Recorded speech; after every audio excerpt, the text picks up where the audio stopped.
प्रतिष्ठिता मनो मे वाचि प्रतिष्ठितम् आविराविर्मयेति वेदस्य मानिस्थः श्रुतं मे मा प्रहासीः अनेनाधीतेन अहोरात्रान् सन्दधामि ऋतं वदिष्यामि सत्यं वदिष्यामि तन्मामवतु तद्वक्तारमवतु अवतु माम् अवतु वक्तारम् अवतु वक्तारम्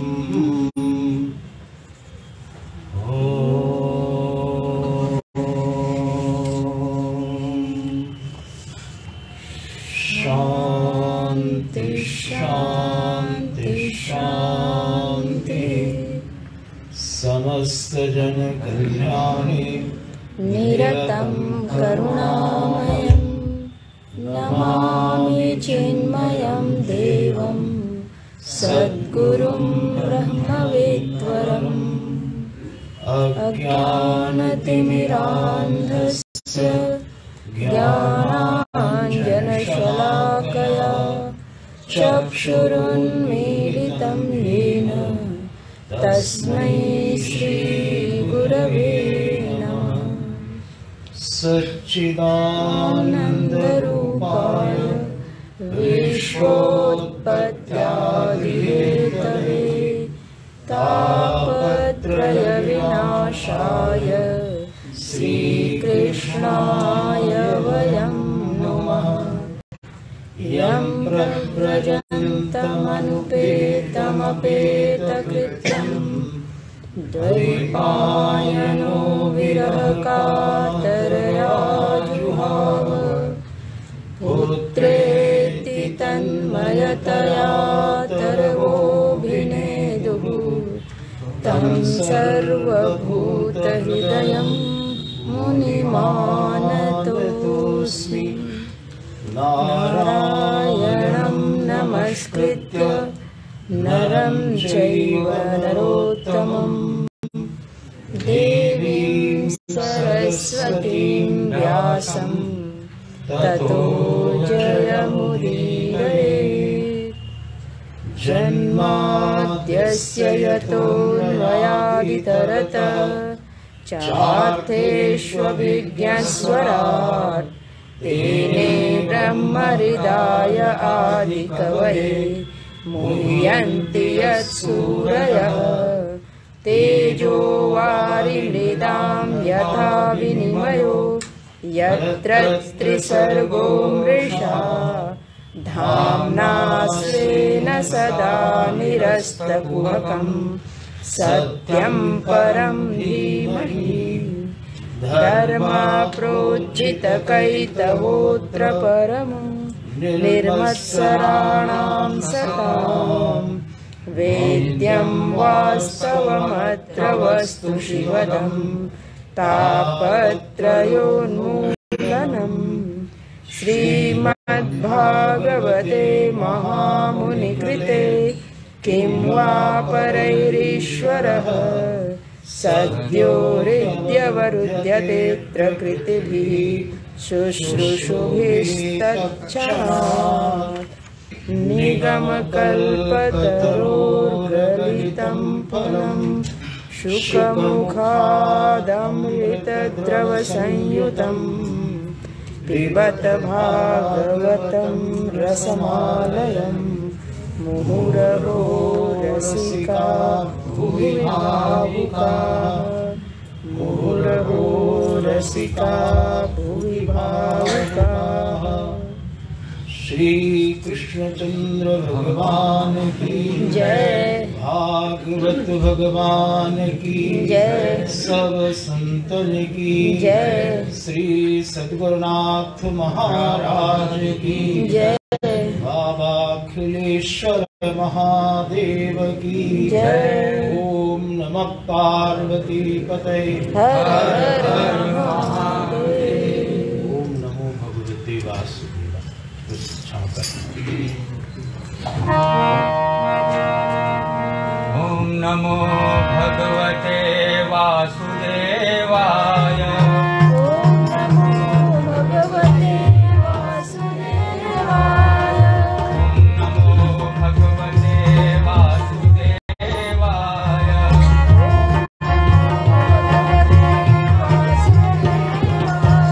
नमो भगवते वासुदेवाय। ओम नमो भगवते वासुदेवाय। ओम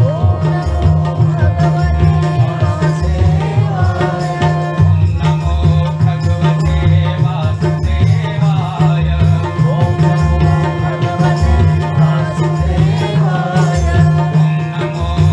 भगवते वासुदेवाय। ओम नमो भगवते वासुदेवाय।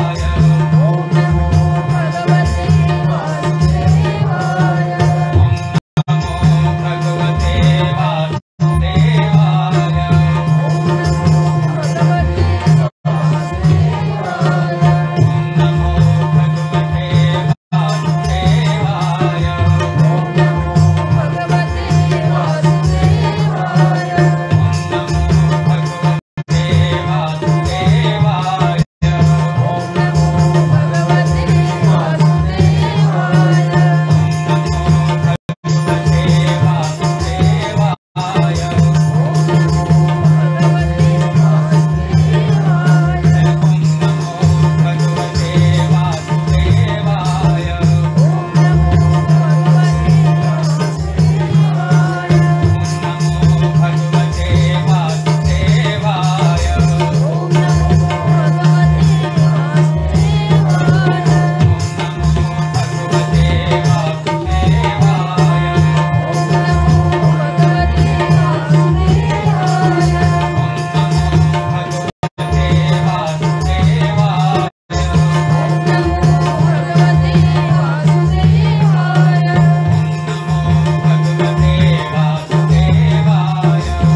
ओम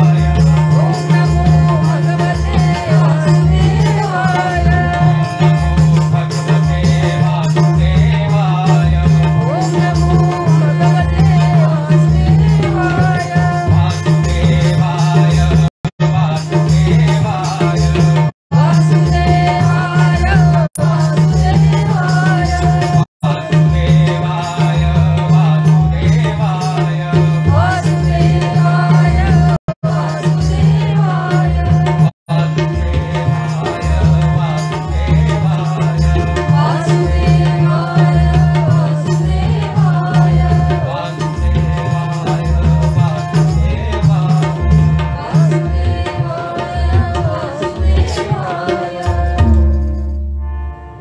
लक्ष्मीनारायण भगवान की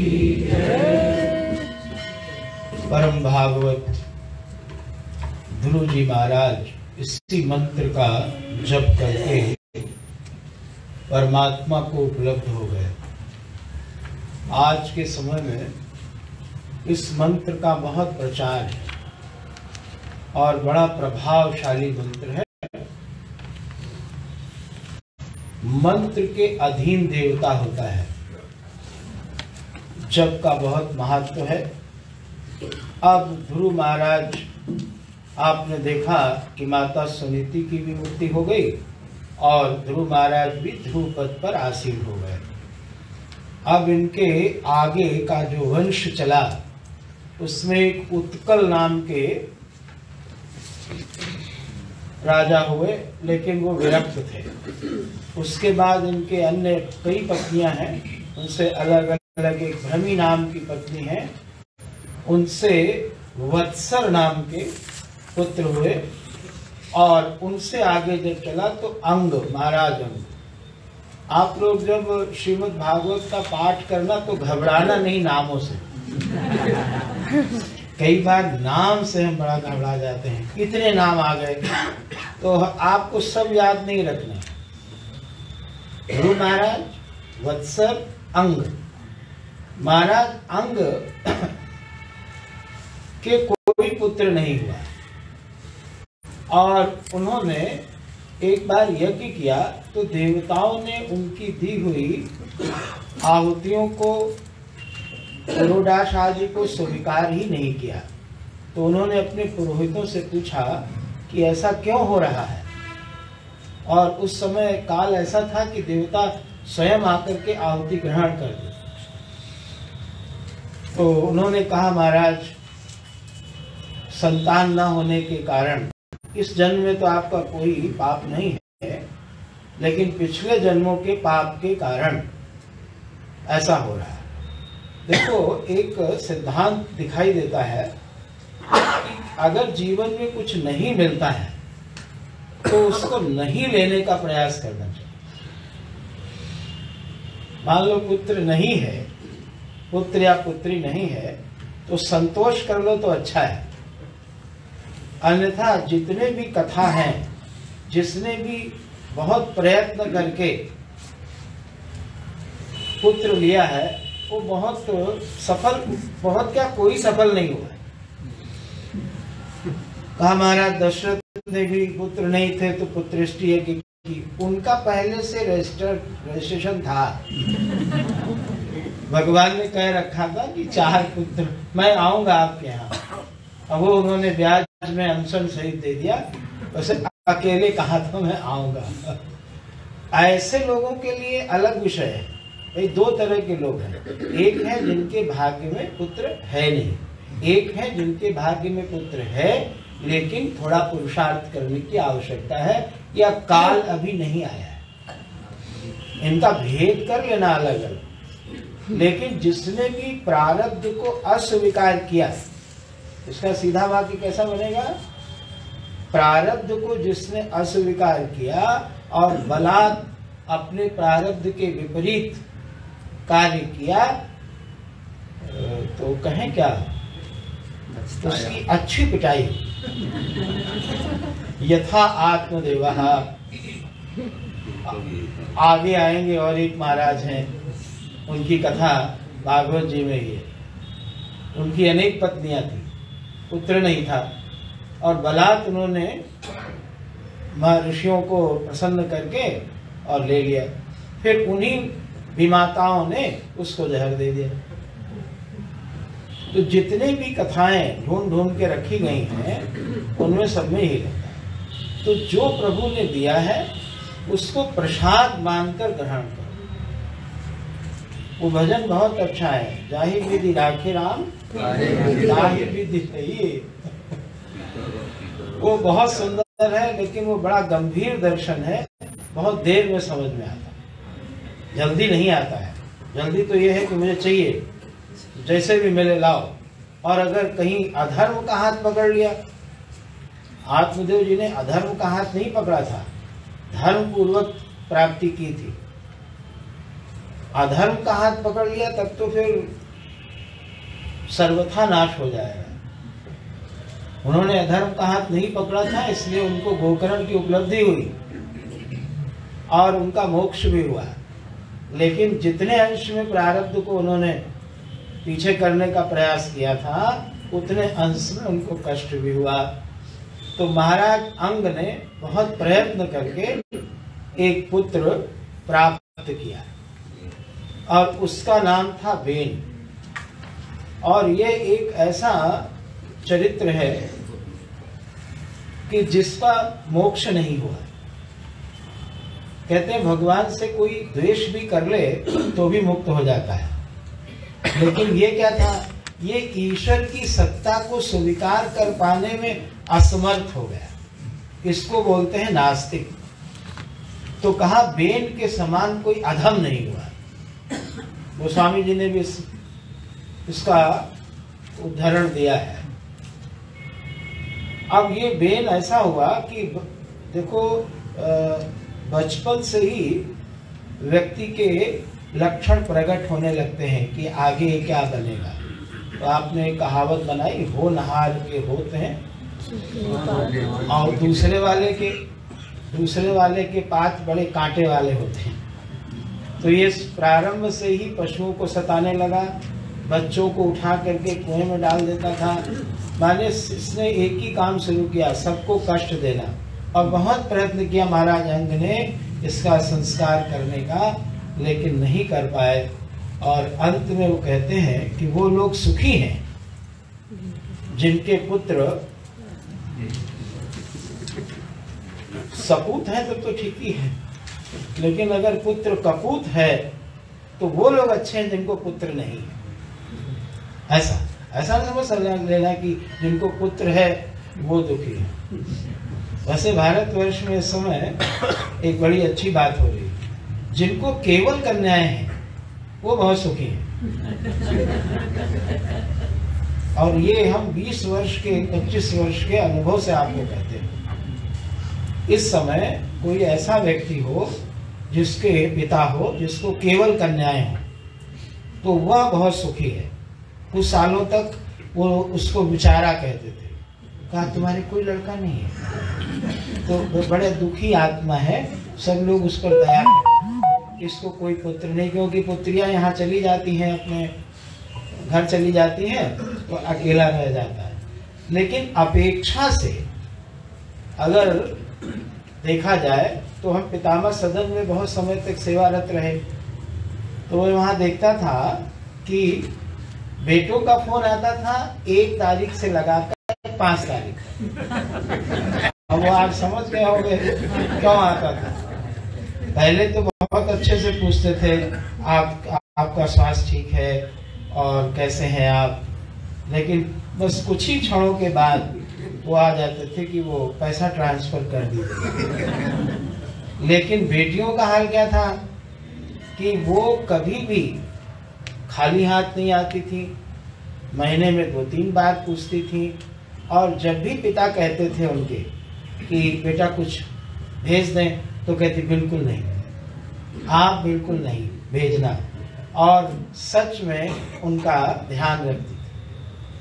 तो जिनके कोई पुत्र नहीं था, बेटा नहीं था, वो लोग बहुत स्वस्थ और सुखी थे।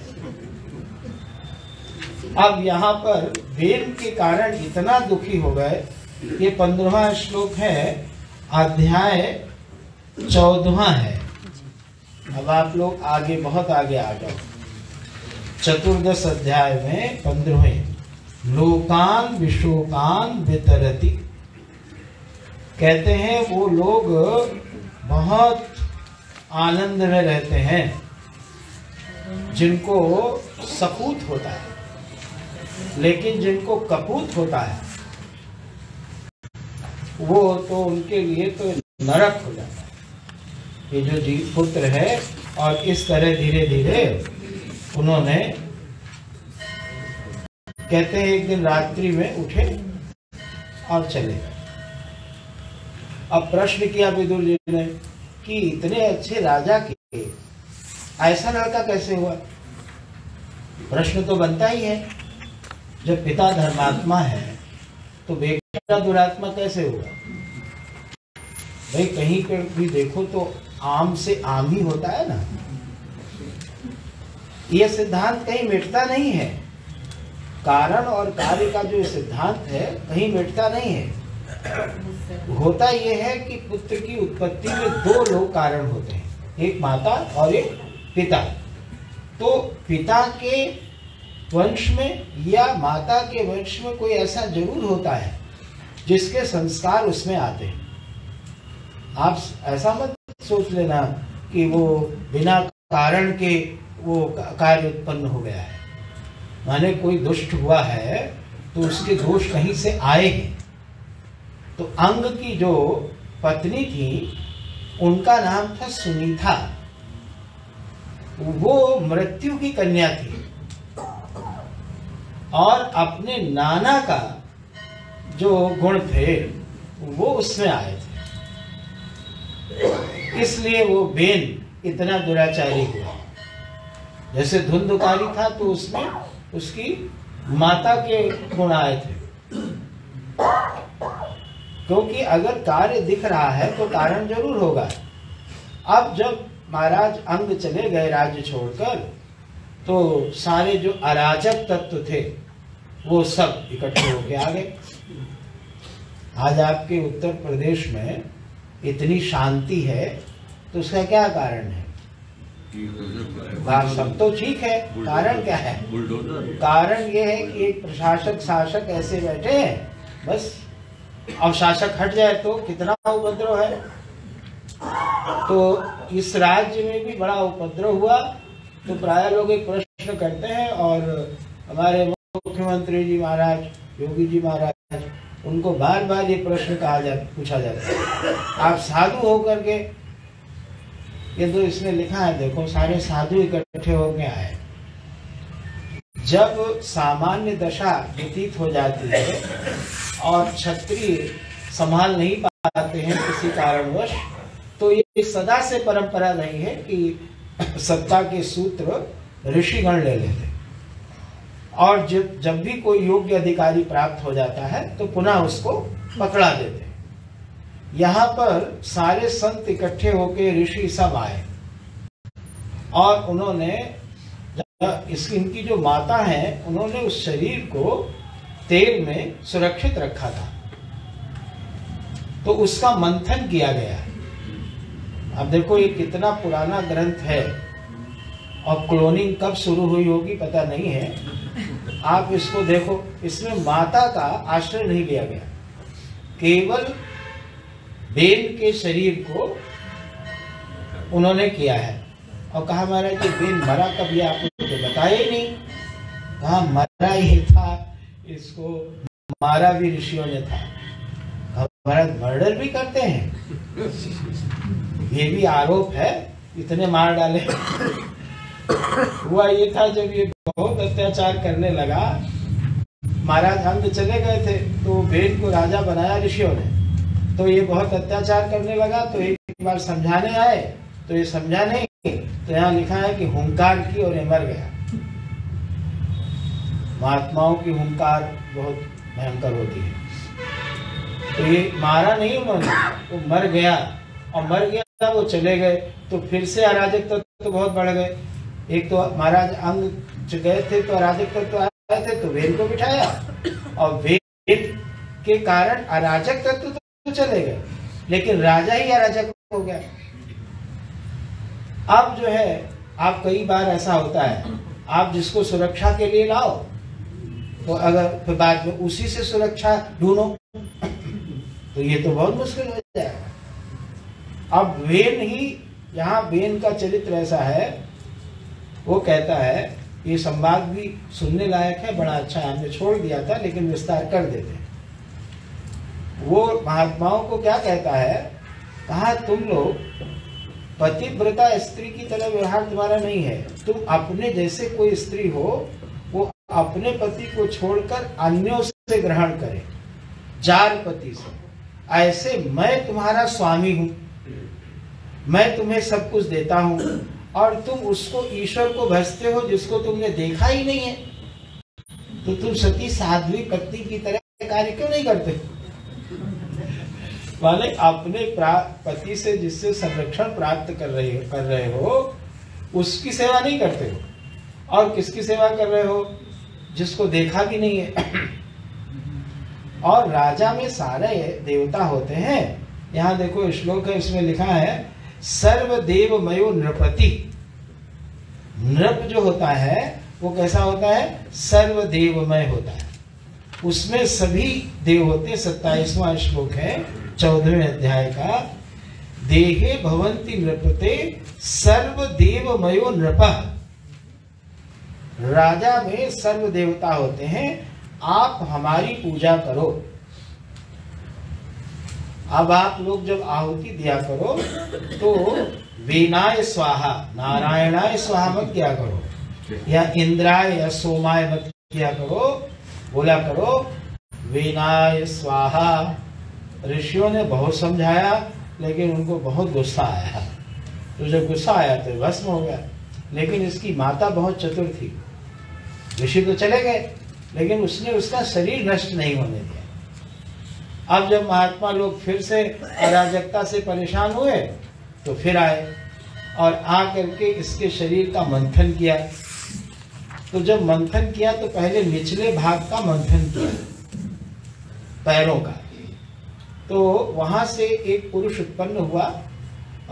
यहाँ लिखा है कि उस बड़ा बौना सा था, मनमथु रूरुम तरसा तत्र आसीत बाहुको नरा, छोटा छोटे छोटी जांघ, छोटे छोटे पैर और रंग भी थोड़ा श्याम काला जैसा।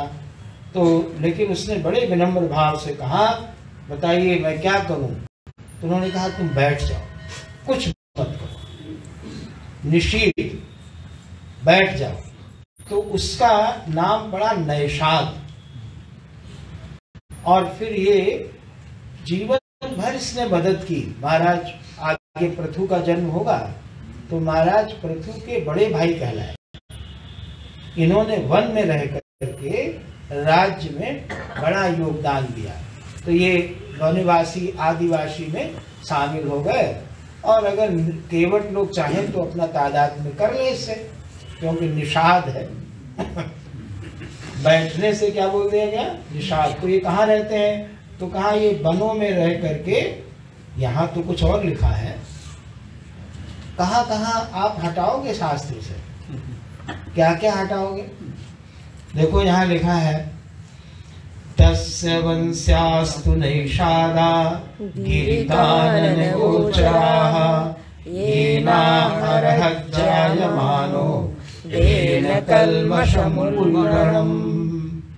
कहा गांव में नहीं रहते हो, नदियों में वनों में रह करके और करते हैं। यहाँ तो लिखा है कि महात्माओं ने तो ऐसी व्याख्या की है इस पर कि उन्होंने वन में रह करके बहुत अच्छे कार्य किए। तो इस तरह से पुनः मंथन शुरू हुआ।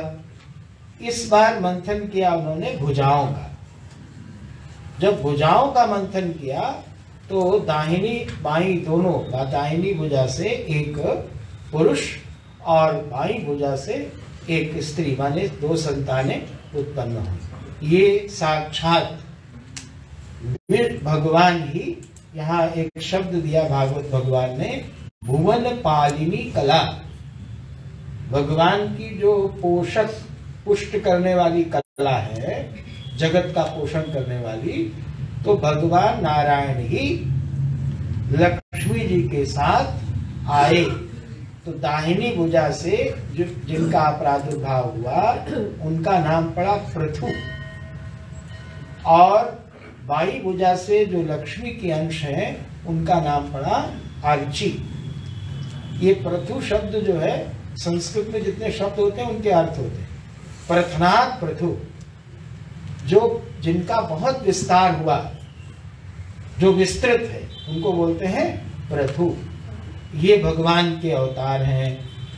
बोलिए पृथु महाराज की जय। यहाँ भगवान का अवतार हुआ और है कि इनमें वो समय नहीं लगा जो गर्भवास का समय लगता है या इस तरह से नहीं, बस प्रकट हुआ। और फिर तुरंत ही जो है यहाँ पर लिखा है कि आकाश में देवता लोगों ने दुंदुभियां बजाई हैं, पुष्प वृष्टि हुई है। तो ऐसा लिखा है कि जैसे ही मंथन हुआ ये दोनों उसमें से प्रकट हो गए और इस लायक हो गए कि उनका अभिषेक बैठा दिया है। दोनों लोगों को सुंदर वस्त्र आभूषण से अलंकृत होकर के विधिवत राज्याभिषेक प्रारंभ हुआ है। और अर्ची महारानी के रूप में है और पृथु महाराज के रूप में है। विदुर जी कहते हैं कि एक एक देवताओं ने उन्हें विशेष विशेष चीज दी। कुबेर ने सबसे पहले उनको एक सुंदर सिंहासन दिया जिस पर वो बैठे। आपके श्लोक संख्या 13 से प्रारंभ होता है। वरुण ने एक श्वेत छत्र दिया और इस छत्र की महिमा ये लिखी है कि इसमें से हल्की हल्की जल की फुहारें निकलती रहती। हमारा जो आज का विज्ञान है उसको अभी बहुत दूरी तय करनी है। अभी पुराणों के हिसाब से बहुत दूरी तय करनी है। अभी तो आपके विश्व में कोई पुष्पक विमान जैसा विमान ही नहीं है। यहाँ देखो पानी कहाँ से आ रहा है, कोई स्रोत नहीं है। जल की फुहार जैसे होती है चंवर से पड़ती रहती है। और वायु ने चंवर दिया, धर्म ने इंद्र ने मुकुट दिया और यमराज ने दंड दिया। ब्रह्मा ने वेद में कवच दिया, सरस्वती जी ने हार दिया और विष्णु भगवान ने सुदर्शन चक्र दिया और लक्ष्मी जी ने अविचल संपत्ति दी। सब जितनी भी आवश्यक वस्तुएं थी वो सब की सब पृथ्वी ने चरण स्पर्श मात्र। भगवान नारायण की दो पत्नियां हैं, शीश्च लक्ष्मीश्च पत्न्यो।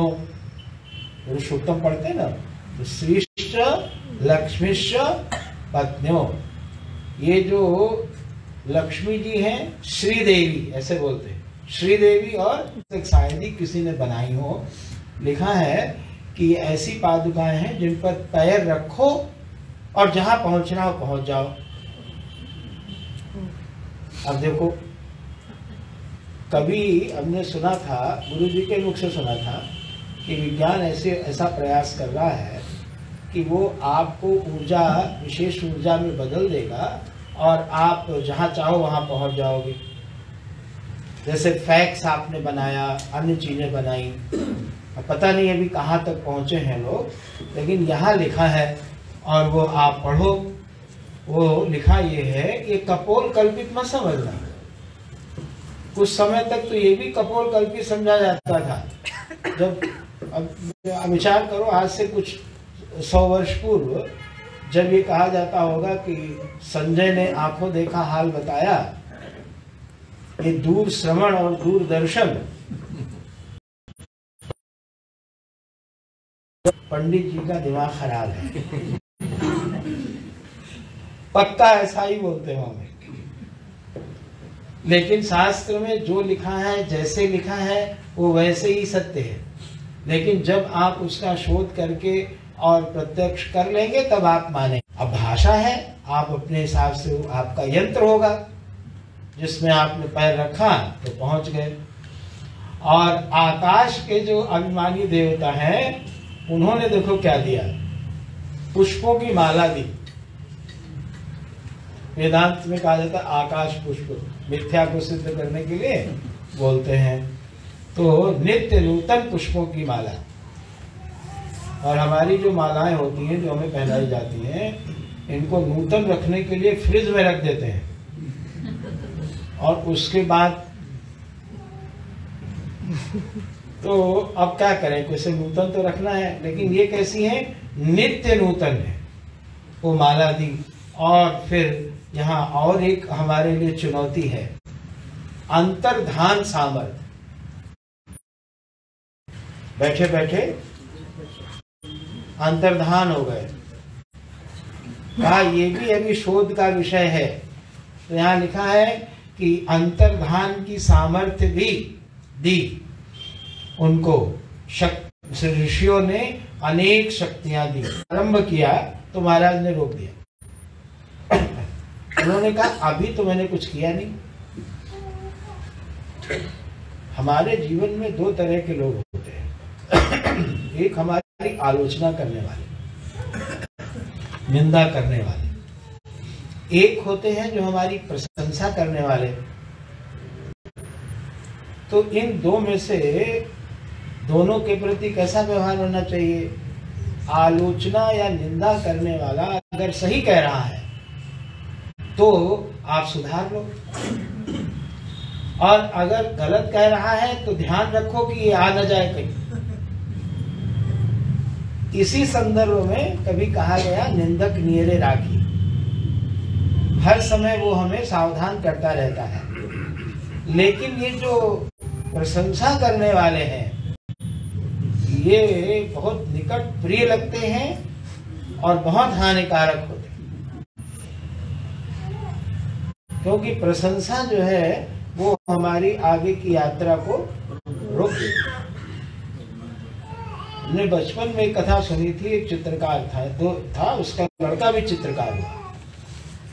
सारी दुनिया ने प्रशंसा की, उसके पिता ने कभी नहीं की। और अंत में एक दिन ऐसा आया कि उसको राज्य का सबसे बड़ा पुरस्कार मिला। उस दिन भी उसके पिता ने प्रशंसा नहीं की, तो उसने एक कुल्हाड़ी निकाली, कहा आज मैं अपने पिता का वध कर दूंगा। और भोजन करने के बाद पिताजी माताजी दोनों लोग जहाँ रहते थे छिप गया। कहा जैसे ही माताजी सो जाएंगी गर्दन काट देंगे। क्रोध इतना बढ़ गया तो दोनों बैठ गए, चारपाई पे बैठे बात कर रहे थे। तो माताजी ने कहा कि हम इसका आप भी एक आध बार तारीफ कर दो, परेशान रहता है। तो आप सब जानते हो इस कथा को। तो उन्होंने कहा मैं जिस दिन इसकी तारीफ कर दूंगा उस दिन से ये वहीं पर ठहर जाएगा, फिर आगे बढ़ने की या सीखने की इसकी इच्छा समाप्त हो जाएगी। ये जो हमारे प्रशंसक होते हैं ये बहुत हानिकारक होते हैं। इनसे, और प्रशंसक में भी दो होते हैं, एक यथार्थ प्रशंसा करने वाले और दूसरे चापलूस। अरे भाई, एक फुला देते हैं उसको। और होता उल्टा है, आप तो कहते हो उत्साह बढ़ाने के लिए और वो सदा के लिए नष्ट हो जाता है। प्रायः हमारे बड़े लोग क्या करते हैं, हमारा उत्साह बढ़ाने के लिए, जैसे हम लोग सांदीपनी में जब प्रवचन करते थे तो बोली वाह आज तुम्हारा प्रवचन बहुत बढ़िया हुआ, तो फिर 2-3 दिन तक वो बहुत चलता था। आदमी बिल्कुल जरा ठीक से आनंद में, लेकिन वो केवल इसलिए है कि श्रम बढ़ जाए। एक सीमा में कभी कभी प्रोत्साहन लाभप्रद होता है, लेकिन पूरा नहीं। तो यहाँ पर जैसे ही शुरू किया उन्होंने कहा भाई रुक जाओ, मैंने कुछ किया है क्या, नहीं किया है, अभी जाओ। अब वो बंदी जन बहुत परेशान हुए, वो गए अपने आचार्यों गुरुओं के पास कि महाराज जी तो हमारा व्यापार ही समाप्त हो गया, हमारा तो जीवन ही चलता है यही गा गा करके। तो उन्होंने कहा तुम जाओ और तुम कहो कि महाराज आप सभी जितने भी जनता है सबको भोजन देंगे, सबकी सुरक्षा करेंगे, आप ये आगे करेंगे। तुम जाके बताओ उनको कि जो जो तुम उनकी प्रशंसा करना चाहते थे उसमें केवल इतना जोड़ दो, करेंगे, या है नहीं बल्कि क्या बोल दो, करेंगे। तो उनको ये सुनाओ। अब ये सारे गए हैं और सब इन्होंने क्रम से सुनाया है कि आप ऐसा करेंगे, आप धर्म की मर्यादा बनाए रखेंगे, आप सबको सुरक्षा देंगे, वो सारा। और बड़े प्रसन्न हुए महाराज प्रथम, तो उनको सारा कार्यक्रम दे दिया उन्होंने, आप सभी प्रजा का रंजन करेंगे। और कहते हैं कि महाराज पृथु जो है बहुत प्रसन्न हुए और उनको भी अपना प्रोग्राम मिल गया, क्या क्या आगे करना है।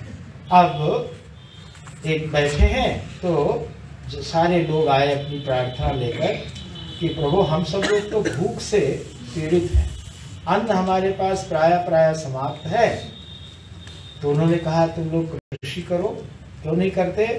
तो उन्होंने कहा मैं बीज तो बोता हूँ लेकिन वहां से कोई फल नहीं निकलता है। तो कहा ऐसा कैसे हो सकता है।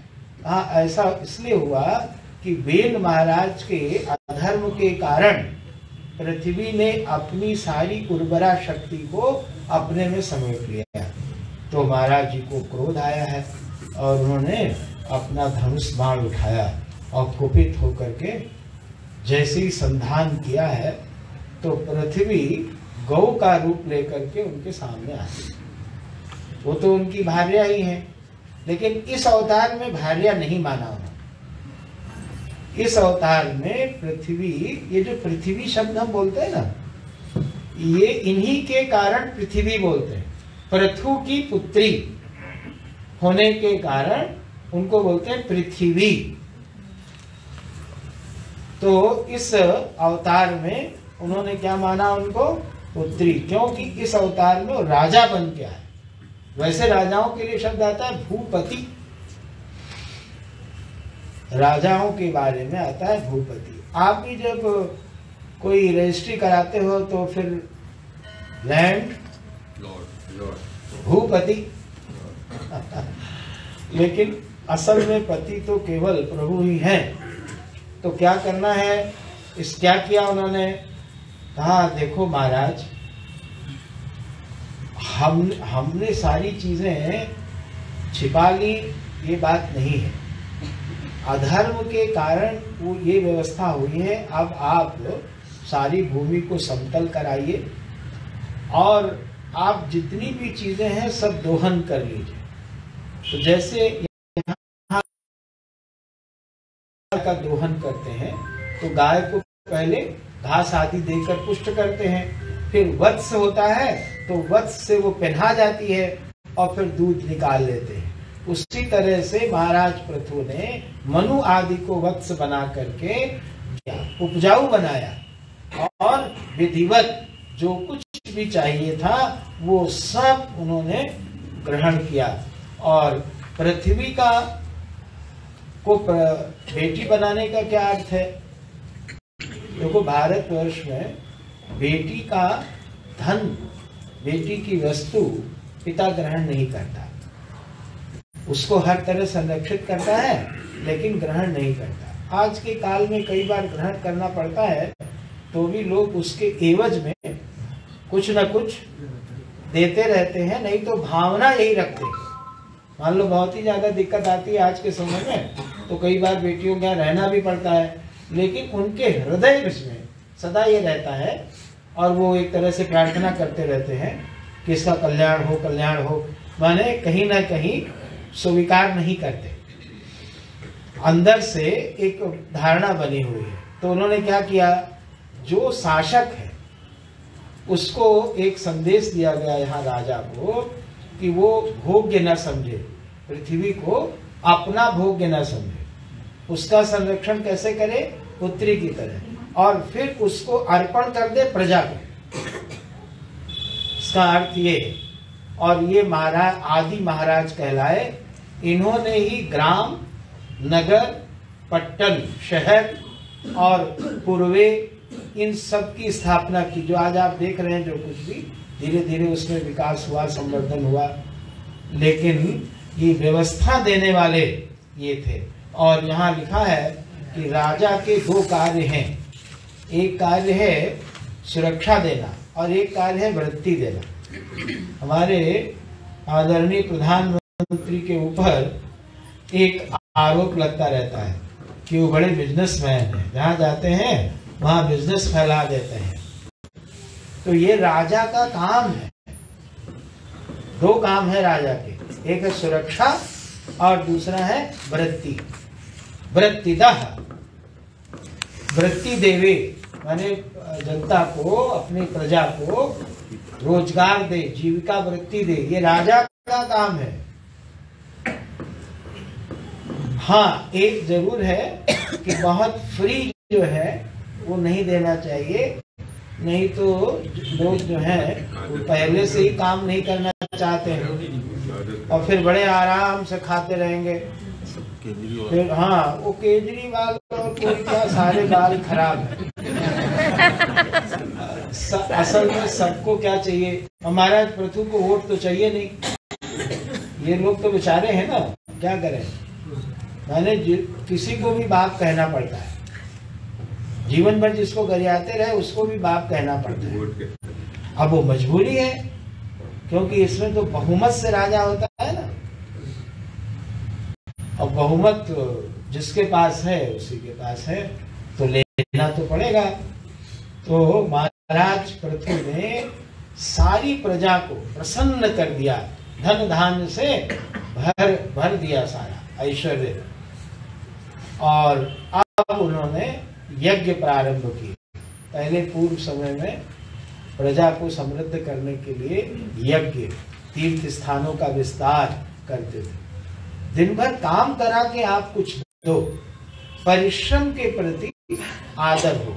आज के समय में अब धीरे धीरे आजकल जो नई जनरेशन आ रही उसमें तो कम है, लेकिन ये जो बीच वाली थी हम लोगों की, हमसे पीछे वाली, इसमें एक पता नहीं क्या चला गया, मूल्य तो नहीं कहेंगे उसको, दोष क्या, बिना काम किए खाने की इच्छा। और सरकारी नौकरी इसमें सबसे बढ़िया है। एक बार बैठ गए वहां तो कोई निकाल नहीं सकता, अब काम नहीं करेंगे। आज सारे लोग जो रोते हैं कि आप प्राइवेट सेक्टर को दे रहे हैं, उसके पीछे रहस्य क्या है? क्योंकि वो तो डंडे से काम लेंगे सारा, और आजकल सब कैमरे लग गए हैं। काम नहीं करके खाने की जो वृत्ति है वो किसी भी प्रजा में नहीं आनी चाहिए, किसी देश की प्रजा में नहीं आनी चाहिए। परिश्रम से खाने की। एक चुटकुला सुनाते थे कि पूर्व समय में अगर किसी को कुछ ऐसा दो जो उसके परिश्रम के अनुकूल नहीं है, तो व्यक्ति कहता था कि मेरे घर में बच्चे हैं हमारा, ये घूस आदि जिसको कोच आदि बोलते हैं ना, ये अगर आप किसी को देते थे तो प्रायः लोग बोल देते थे कि महाराज बाल बच्चे वाला हूँ, ये सब नहीं लेता हूँ। आज आप काम करा के निकलिए तो पीछे से बोलेगा कुछ दे कर जाइए, बाल बच्चे वाला हूँ, कम से कम कुछ समझिए महाराज, ऐसा बोलता है। और अब तो घूस देना और लेना कोई मैंने गलत कार्य नहीं रह गया है। हमारे एक स्वामी जी ने इसका अनुवाद किया, सुविधा शुल्क, वो बढ़िया अनुवाद है हिंदी का। करप्शन नहीं है, कोऑपरेशन है, माने सुविधा शुल्क है। और सच बात भी है, हम जब भी इस तरह का कुछ देते हैं तो किसी का हक अधिकार मार कर ही तो देते हैं, ले लेते हैं, तो उसके एवज में हमें चुकाना पड़ता है। या तो नियम से नहीं मिल रहा है या हम समय का अतिक्रमण करते हैं। तो महाराज पृथु ने 100 यज्ञ किए, उसमें 99 तो पूरे हो गए, लेकिन 100वां यज्ञ जो है उसमें इंद्र ने अपना सारा बल लगा दिया। ये पुराणों में आपको ये बात बार बार मिलेगी कि जिसके यहाँ यज्ञ होता है इंद्र जाके उसका घोड़ा चुरा लेते। और फिर ऐसा भी नहीं कि सब जगह जीत जाते हैं, सब जगह हार जाते हैं। अब आप हमें खोज के बताना कि जहाँ इंद्र ने घोड़ा चुराया हो और वो विजयी हुए हो, लेकिन वो छोड़ते नहीं है चुराना। अच्छा, उसमें है क्या? बिल्कुल वही, जैसे यहाँ ओट से परेशान है लोग, वहां भी है। अगर कोई 100 यज्ञ कर देगा तो वो इंद्र हो जाएगा। इंद्र का जो नाम है ना, शतक्रतु, शक्र, तो शतक्रतु, सत माने 100, क्रतु माने यज्ञ, 100 यज्ञ करने वाला इंद्र पद में चला जाता है। तो अब इस बार हर बार चुरा लेते थे और जा करके वो ले आते थे उनके पुत्र पृथु महाराज के। लेकिन इस बार जो है बहुत रुष्ट हो गए। तो ऋत्विजों ने कहा, महाराज आप क्यों परेशान होते हैं? अभी मैं यज्ञ कुंड में मंत्र से आहुति देता हूँ, घोड़े सहित इंद्र इसी में आके गिर जाए, मर जाए। और जैसे ये आयोजन प्रारंभ हुआ, ब्रह्मा जी उन्होंने कहा, क्या आप लोग ऐसा करेंगे? इंद्र को ही मार देंगे? अब इंद्र को बचाना बहुत जरूरी है, क्योंकि पूरा जितना भी यूनिवर्स है उसके वो विधि से बनाए गए शासक हैं। जैसे संविधान ने किसी को प्रधानमंत्री बनाया है, तो उसको उसके कार्यकाल में अगर कोई गिराता है तो उसके लिए फिर संविधान सुरक्षा के लिए खड़ा हो जाता है। यही कारण है। अगले सत्र में वो बनेंगे। जैसे महाराज बलि का प्रसंग आएगा तो उन्होंने यज्ञ पूरे किए, तो उन्होंने कहा नहीं, इस बार नहीं, अगली बार आपको इंद्र बनाया जाए। इंद्र एक पद है, इंद्र कोई ऐसा व्यक्ति नहीं है जो परमानेंट है। ये 33 जो देवता हैं, ये 33 देवता स्थायी पद है और इन पर समय समय पर जो उचित, जो जिनके पास उचित पुण्य होता है वो जाकर बैठते। यहाँ तक कि ब्रह्मा भी पद है। ब्रह्मा, विष्णु, महेश, ये तीनों पद हैं। और इसमें फिसलन वाली बात यह है कि कहीं कहीं पर ब्रह्म को ब्रह्मा कहा जा रहा होता है तो हम समझ नहीं पाते। वो सावधानी रखनी। वो कृष्णा अवतार में आगे इसी में कथा मिलेगी। जब ब्रह्मा जी ने क्या किया था, हाँ, वत्स और गोपों को चुरा लिया था, तो कथा आती है कि जब वो चुराने के बाद, व्यवस्थित करने के बाद जा रहे थे तो रास्ते में एक ऊँटों की लंबी कतार देखी उन्होंने। भले कथा बनाई हुई हो लेकिन है बहुत बढ़िया। तो वहां पता क्या चला, कहा रास्ता ही नहीं मिला ब्रह्मा जी को रोड पार करने का। तो कहा कौन है इसमें, तो कहा इसमें सब ब्रह्मा है, इन ऊँटों पर ब्रह्मा है।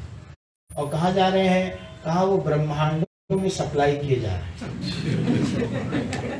तो ब्रह्मा जी को क्या बताना था कि अनेक ब्रह्मांडों में तुम्हारा एक ब्रह्मांड है। तो भगवान के लिए एक शब्द आता है, अनंत कोटि ब्रह्मांड नायक। ब्रह्मांड नायक नहीं, ब्रह्मांड नायक तो ब्रह्मा विष्णु महेश अलग है। हर ब्रह्मांड में एक ब्रह्मा है, एक विष्णु है, एक महेश है।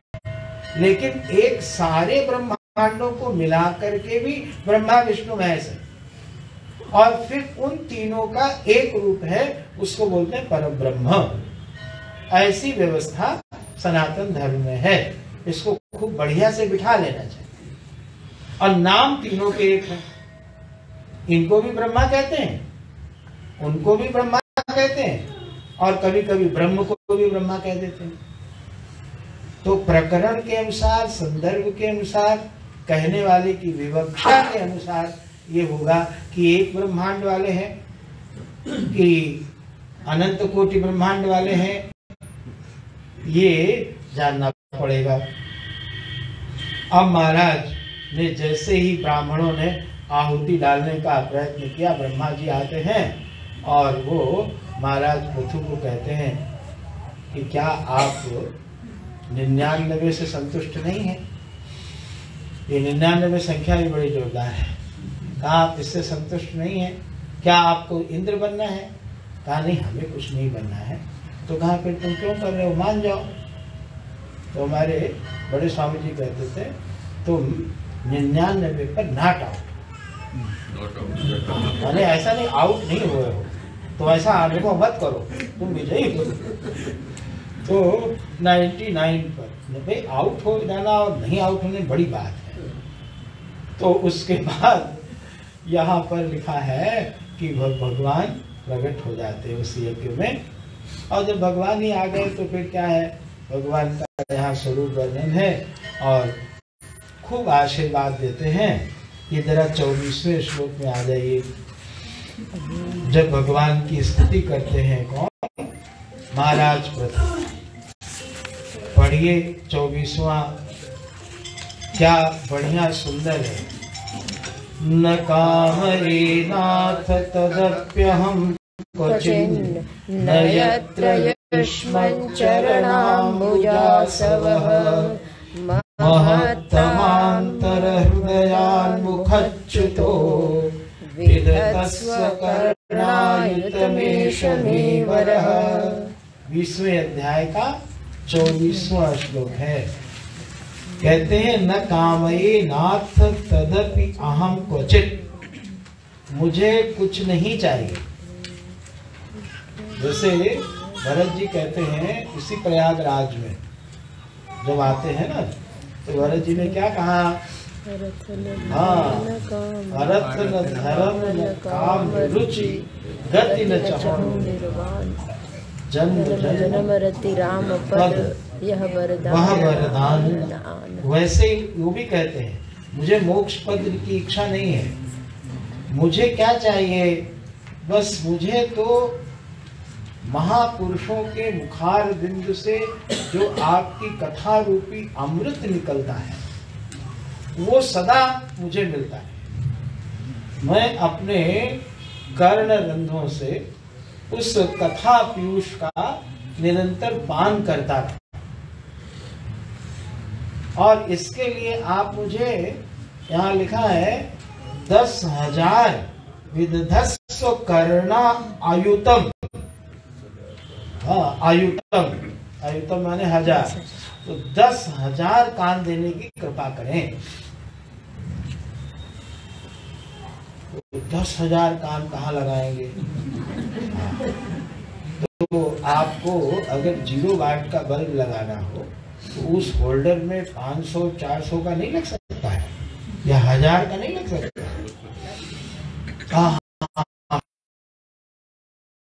कितने बल्ब लगाओगे? 1000। एक ही बल्ब का शक्ति बढ़ गई। वो 0 के आगे आपने 1000 कर दिया। उसी तरह उन्हीं 2 कानों में ही एक जगह गोस्वामी जी ने लिखा, राम कथा जे सुनत अगाई रस विशेष तिन जाना। कथा सुनते रहें और प्यास बढ़ती है, और ये होता है।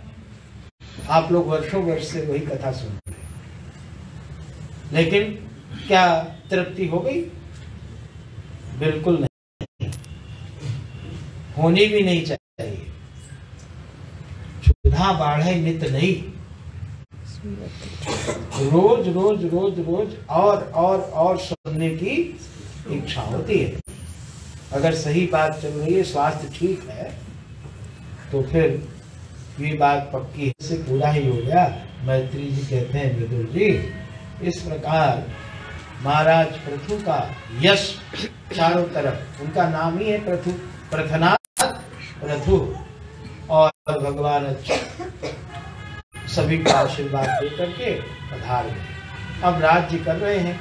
एक दिन उन्होंने अपने सारे प्रजाजनों को बुलाया। श्री रामचरितमानस में एक कथा है, पुरजन गीता, उत्तर कांड में भगवान गोस्वामी जी ने रखा है। उसका मूल यहाँ है। गुरु जी कहते थे कि श्रीमद् भागवत की गोद में बैठ करके गोस्वामी तुलसीदास जी ने श्री रामचरितमानस की रचना की है।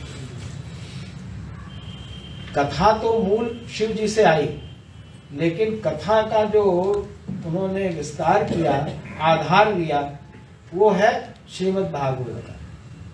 इतिहास पक्ष है श्रीमद् वाल्मीकि रामायण, लेकिन जो प्रतिपादन या शैली या लिखने का तरीका है वो कैसा है?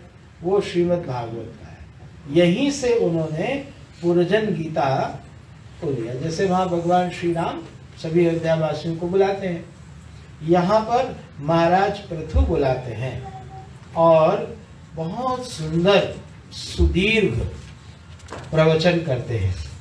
सबको बैठते हैं सब, और हमें ले जाते हैं भागवत भगवान कहाँ? नैमिषारण्य।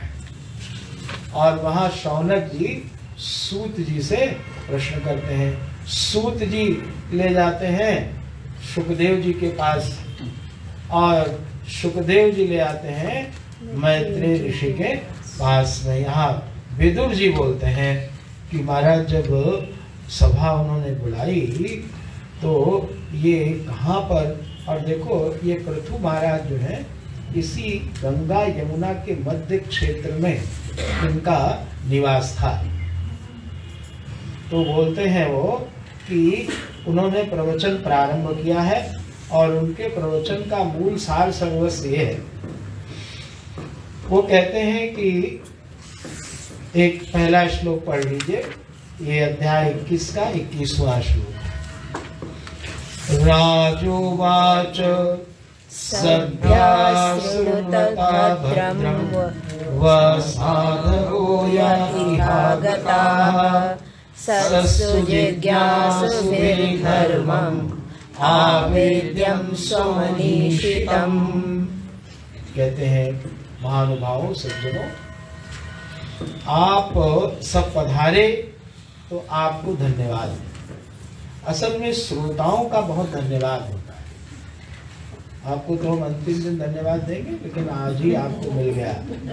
वो महाराज पृथु ने धन्यवाद दिया। असल में आपके होने से ही ये होता है, क्योंकि वत्स के बिना बात बनती नहीं है। इसलिए आप जब भी देखोगे तो सर्वप्रथम आचार्य या गुरु श्रोता का सम्मान करते हैं कि आप धन्य हैं, आपने ऐसा प्रश्न किया जगत हित के लिए। तो यहाँ कहते हैं आप सब लोग पधारे, आप सबका बहुत धन्यवाद है। और अब मैं जो कुछ भी कह रहा हूँ आप उसको शुद्ध अंतःकरण से प्रेम से ग्रहण करिए। और पुरजन गीता में तो भगवान कहते हैं कि अगर कोई चीज़ आपको अच्छी न लगे तो आप बरस देना, आप बोल देना। अगर हम कोई ऐसी बात कह रहे हो जो ठीक ना हो तो आप हमें बता देना। और इस तरह से ये पूरा अध्याय है। अब जब तक आप धीरे धीरे इसको नहीं पढ़ेंगे तब तक पूरा रस नहीं पाएंगे। यहाँ एक बात तो कहते हैं 91वें श्लोक में कि हम सभी लोग प्रारब्धवश विवेकहीन होकर के संसार अरण्य में भटक रहे। ये भवसागर भी कहते हैं इसको, कहीं भवाटवी भी कहते हैं। आप देखो ना अपने जीवन को, कहीं इसका ओर छोर मिलता है? ऐसा कभी कभी लगता है कि सब व्यवस्थित हो गया, ना आदि का पता है, ना अंत का पता है, ना धर्म का ही कुछ ठीक ठीक निश्चय है। भवाटवी में लगता है कि ये प्रोग्राम हो जाएगा तो क्या होगा, पूर्णता आ जाएगी। होता ये है कि नहीं ना, लगता है वो रहा जल, और जहां वहां पहुंचे बस जल की जगह समाधान रख लो, वहां लगता है वहां समाधान है। ये प्रक्रिया पूरी हो गई, ये समस्या ठीक हो गई, तो बस अब मेरे जीवन में कोई समस्या नहीं। उसके पूरा होते ही 10-15 खड़ी है साहब। और यही तो करते चले आए हैं, और यही करते अनेक जन्मों से चले आए हैं। तो महाराज पृथु कहते हैं कि तो एक ही काम करना चाहिए व्यक्ति को कि एन केन प्रकारेण उसको भगवान में अपना मन लगाना चाहिए। और इस तरह से विषयों से मन हटाकर, हमारे सारे शास्त्रों का युद्ध हमारा स्मरण करते रहो और काम करते रहो। अब यहाँ पर महाराज पृथु ने सभी को ज्ञान, वैराग्य, भक्ति इनका उपदेश किया है।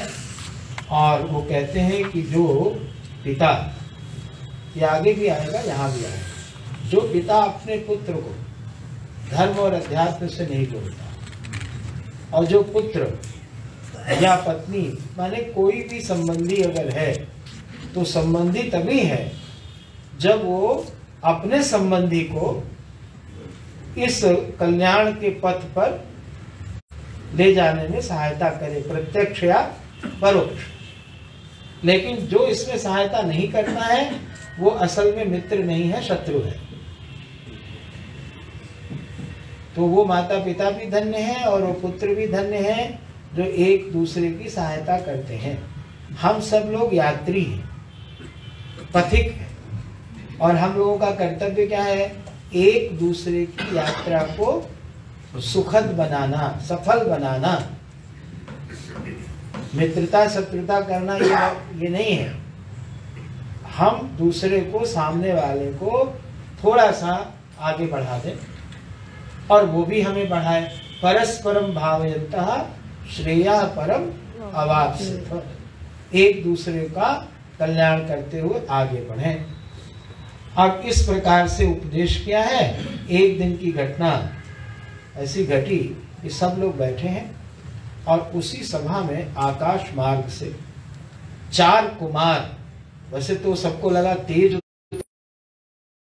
4 कुमार सनक, सनंदक, सनातन, सनत कुमार, ये हैं तो बड़े होने में तो सबके अग्रज हैं, क्योंकि जब सृष्टि प्रारंभ हुई तो ब्रह्मा जी के मानस से ये उत्पन्न 4 है। नारायण का श्री हरि शरणम, श्री हरि शरणम, जैसे नारायण नारायण नारद जी गाते रहते हैं, ये गाते हैं श्री हरि शरणम, श्री हरि शरणम। और एक व्यक्ति व्यास आसन पर बैठ जाता है और 3 लोग बैठ जाते हैं और श्रवण करते हैं। ये उन्होंने हमें उपदेश दे के सिखाया कि सत्संग के लिए कोई बहुत आयोजन की जरूरत नहीं है, आप जहां हैं और जो उपलब्ध है उसी में करो। और गुरुदेव भी यही चाहते थे कि आप सीख कर किसी को सिखाओ, असल में तब सीखोगे। सबसे अच्छा विद्यार्थी शिक्षक ही होता है, क्योंकि विद्यार्थियों का मन होता है तो पढ़ते हैं, मन होता है नहीं पढ़ते हैं, लेकिन उसको बिना मन के पूरा पढ़ के आना पड़ता है। अब हम पूरा पढ़ के आते हैं शिक्षक। जब तक आप शिक्षक नहीं बनते तब तक आप सच में विद्यार्थी बनोगे नहीं, पूरे विद्यार्थी नहीं। एक एक चीजों को पढ़ना पड़ता है, उस पर विचार करना पड़ता है कि अगर किसी ने इस तरह पूछ लिया तो, और वहां उसने ये सुना हुआ तो। हमारे यहाँ तो कथाएं बहुत तरह चलती हैं, और यहाँ तो सभी महाराज सबको सब पता है। तो वो 4 कुमार जब प्रकट हुए और उनका अर्घ्य दिया है, पाद्य दिया है, अब ये लोग तो बहुत प्रसन्न हैं। और राजा कहते हैं हमारा तो आज भाग्य उदय हो गया, आप पधार गए, ऐसे अतिथि कहाँ मिलते हैं। और फिर उन्होंने विधिवत बैठ करके आत्मज्ञान दिया है। जो आप उपनिषदों में आत्मज्ञान पढ़ते हैं, श्रीमद् भागवत में अनेक स्थानों पर उपनिषद बोले गए। अभी ध्रुव महाराज के मुख से केनोपनिषद आया था, वैराग्य और अपने आत्म स्वरूप में निर्गुण ब्रह्म में सुदृढ़ अनुराग, यही कल्याण का निश्चित साधन है। उनके पूरे प्रवचन का सार यही है। क्या सार है? कहा आत्मा से भिन्न, माने आत्मा से भिन्न क्या होता है? अनात्मा। अनात्मा को त्याग कर देना और अपनी आत्मा का जो शुद्ध स्वरूप है वो क्या है? वो है ब्रह्म, निर्गुण। भागवत जी में मुक्ति की परिभाषा यही है। बोलो भाई, मुक्ति की परिभाषा बोलो। हित्वा अन्यथा रूपम स्वरूपेण व्यवस्थिति इति मुक्ति। हित्वा एक शब्द है, हित्वा अन्यथा रूपम। तो आप सीधा कर लो, अन्यथा रूपम। अन्यथा माने जो आप नहीं है। लेके ब्रह्मचारी और सन्यासी माना है, ये एक देह ही है। अगर इसको हटा पाओ तो उसके बाद कुछ बचेगा नहीं। ये खूंटा जैसा है, तंबू में जैसे लगाते हैं ना, बांस लगाते हैं, ये बस देह। अगर देह हटा दो आप तो कुछ भी, कोई चीज रुकती नहीं है। इसलिए देहाभिमाने गलिते विज्ञाते परमात्मा। देहाभिमान को नष्ट करना ही सबसे कठिन है, क्योंकि जितना भी संबंध बनते हैं, जितनी भी उपाधि किसके बल पर है? देह के बल पर खड़ी। तो अलग अलग आपको कुछ नहीं करना है। वेदांत में एक ही साधना होती है, देहाभिमान से मुक्त हो जाओ, सबसे मुक्त हो जाओ। एक एक से चलो, श्वास से सांस से करो, सुसु से करो, अब किसी से कुछ नहीं करना है, बस एक जगह। वैसे ही महाराज देह है, जैसे ही देहाभिमान हटा तो देह भी हटाने की जरूरत नहीं है। देह को जैसा है वैसा रहने दो। इसमें से मैं देह हूं, ये जो वृत्ति है अहम देहा, ये हटा दो। ना हम देहा, भाई घड़ा फोड़ने की जरूरत थोड़ी है घटाकाश देखने के लिए। घटाकाश देखने के लिए और घटाकाश को महाकाश देखने के लिए कोई घड़ा वड़ा फोड़ने की जरूरत। अगल बगल भी जो रखे रहने दो। नाना जीव हैं, उनको नाना रहने दो, नाना देह है नाना रहने दो। ना मैं ये देह हूं और ना बाकी देहों का कोई अस्तित्व है। अपनी देह से छूट जाओ, बाकी लोगों का छूटा हुआ ही है। लेकिन बात यह है कि ये कठिन है। कहा क्यों कठिन है? कहा ये असल में ज्ञान होता है, इसका मतलब क्या होता है? जो वस्तु ज्ञान से प्राप्त होती है वो पहले से प्राप्त होती है। आजकल हम कभी कभी, आपका तो पता नहीं, मैं मोबाइल ढूंढता हूँ, मोबाइल पर बात करती हूँ और उससे भी बोलता हूँ जिससे बात कर रहा हूँ, मेरा मोबाइल खो गया है। अब कई बार तो समझदार व्यक्ति होता है तो बता देता है, और नहीं तो मैं बहुत देर तक खोजता रहता हूँ, फिर समझ में आता है अच्छा मोबाइल तो यहाँ है। पहले केवल चश्मे का दृष्टांत था, हार का दृष्टांत था, अब एक नया दृष्टांत। और पता नहीं आपको हुआ कि नहीं हुआ, मुझे हुआ। फिर मैं एक शब्द और भी बोलता हूँ, मिल गया। तो क्या मिल गया? तो मिला हुआ ही था। ज्ञान से प्राप्त होने वाली वस्तु पूर्व में ही प्राप्त होती है, इसलिए वेदांत में अप्राप्त की प्राप्ति नहीं है, अप्राप्त से प्राप्ति, न तो अप्राप्त से प्राप्ति। कोई ऐसी वस्तु आपको मिलने वाली नहीं है। यही जो आप मैं करके अनुभव कर रहे हैं, यही आत्मा है और यही ब्रह्म है। वेदांत में ये आशा मत करना कि कोई नई चीज आपको उपलब्ध होगी। अगर कोई नई चीज उपलब्ध हो जाए तो डरना, क्योंकि वो अनात्मा होगी।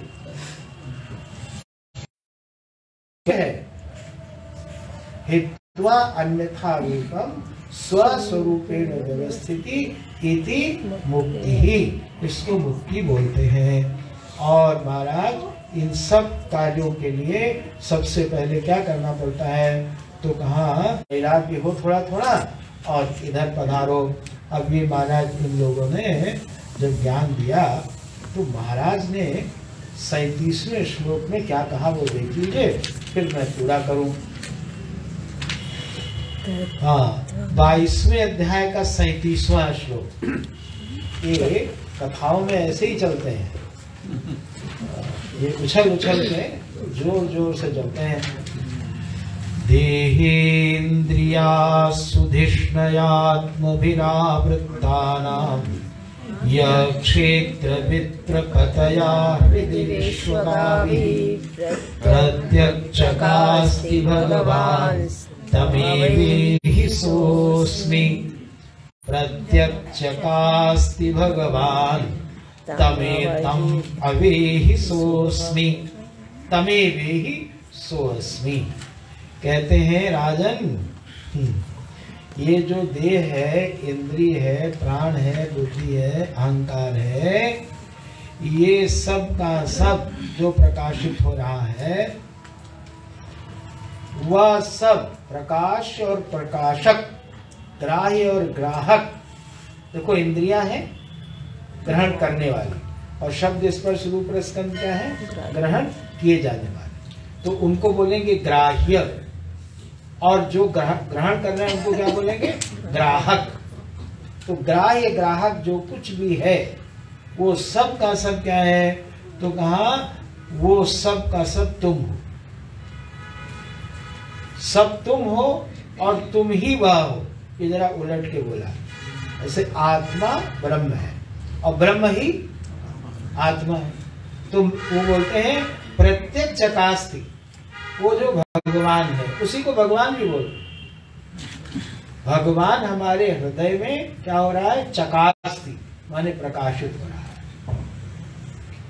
तम अवेहि सो अस्मि, उन्हें ही तुम वो जानो, वह और वह तुम अलग नहीं हो, तुम और वह अलग नहीं। तत्त्वमसि त्वमेव तत्, तुम ही वही हो। अब आराम आराम से पढ़िएगा अपने स्वाध्याय में, तब आपको और आनंद आएगा। और इस तरह से आत्मज्ञान दिया है। अब जिनको दिया गया है वो भी परमात्मा ही है, लीला कर रहे हैं, उनको वो प्राप्ति भी हुआ है। और इस प्रकार से कहते हैं कि अहंकार शून्य होकर के, इंद्रिय विषयों से आसक्ति हटा करके, और प्रभु तो पहले से ही नित्य शुद्ध बुद्ध मुक्त है, हम सबके कल्याण के लिए उन्होंने जिज्ञासु की लीला की। और कहते हैं आत्मनिष्ठ होकर के अपने कर्तव्य कर्मों का यथोचित रीति से महारानी अर्ची के साथ उन्होंने पूरा किया है। और फिर राज्य दे करके अपने पुत्रों को, यहाँ शब्द दिया, अपनी पुत्री रूपा पृथ्वी का भार अपने पुत्रों को दे करके महारानी अर्ची के साथ वो वन में चले गए। यहाँ कोई राजा घर में नहीं मरता है।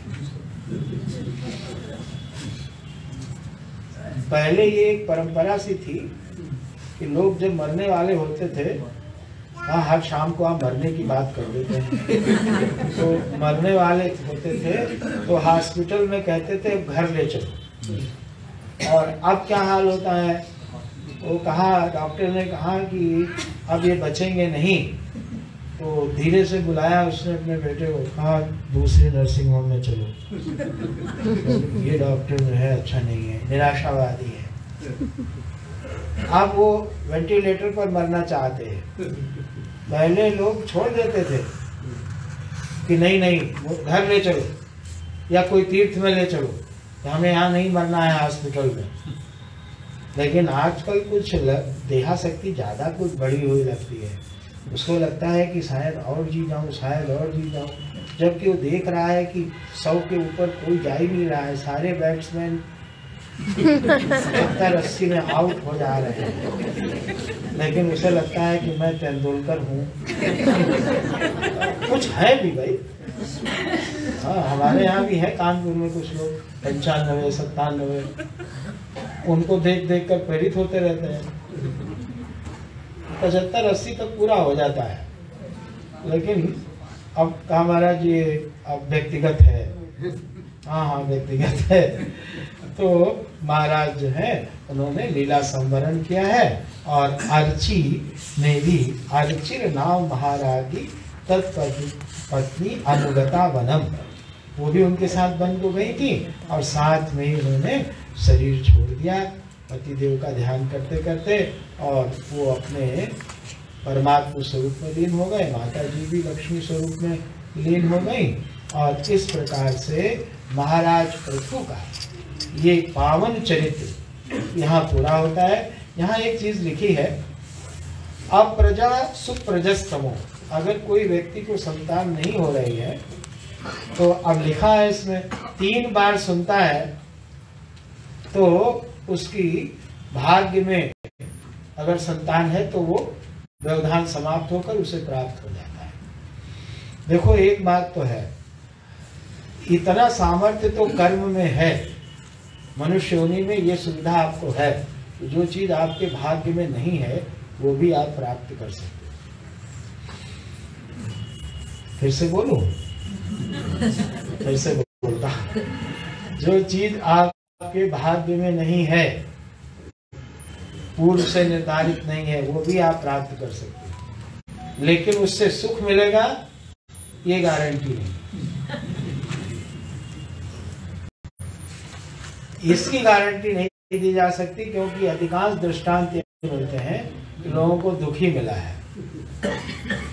तो बस जाही विधि राखी राम, ताही विधि रहिए। नानक देव जी के शब्दों में तेरा भाना मिठा लगा, गुरु जी ऐसा बोलते। जो जैसे रखे, ये आसान नहीं है, मन बहुत कुलबुलाता है और सभी लोग फिसल जाते हैं। जब अपनी बात आती है तो अपनी इच्छा को चाहे धर्म पूर्वक पूरी हो चाहे अधर्म पूर्वक पूरी हो, पूरी करने का प्रयास करते हैं। अब आगे महाराज की परंपरा का वर्णन है। एक बार महाराज भगवान का स्मरण कर ले थोड़ा कुछ गा लें। बोलिए पृथु महाराज की जय।